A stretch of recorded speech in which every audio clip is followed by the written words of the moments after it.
Hi, my name is Michael Meltzer, and I'm the president and broker of record of Advocate Realty.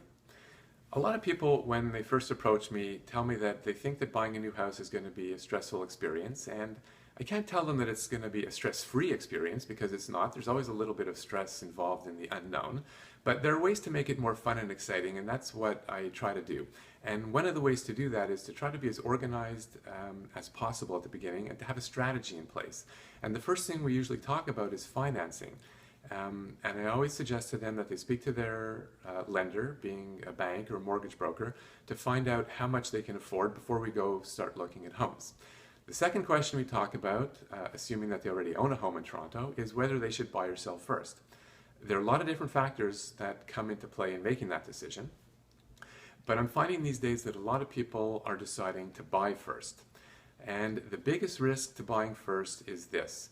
Let's say you find your dream home on October 1st and it's closing on November 30th. Well, come October 2nd, you're starting to think, hey, I got to put my house on the market because I have to sell it because I don't want to own two houses because I'll never sleep. One of the ways to remove that type of stress or minimize that type of stress is to speak to your banker or mortgage broker about bridge financing. Now, bridge financing is this. If your new home closes on November 30th and your current home sells or is closing after November 30th, there's going to be a period of time after November 30th when you own two homes. The bank is going to give you bridge financing so that you can own both of those homes at the same time. But you have to qualify for that bridge financing. And so right at the beginning, I always suggest to my clients that they ask the bank these 4 questions about bridge financing.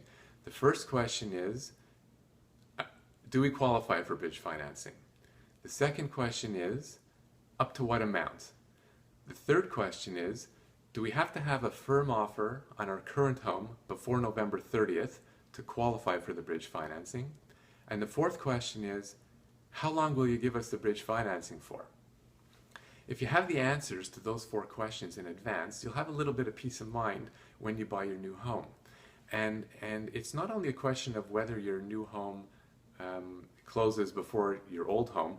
Sometimes when you're buying a new home, the seller says, I want to close in 2 weeks, and there are 7 other offers, and so you have to give the seller a 2-week closing if you want to get the house, so you know you're going to need the bridge financing. Another time bridge financing might come into play is you find your dream home, and you say, well, we want to do the bathrooms before we move in, and so we need a month where we own both homes.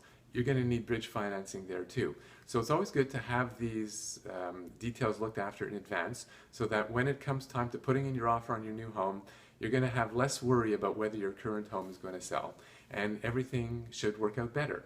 So remember the 4 questions when you go to the bank, and if you don't remember the 4 questions, I will write them down for you, so you'll see them either up there or down there.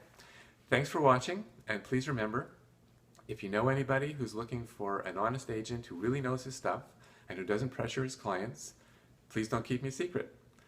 Have a great day.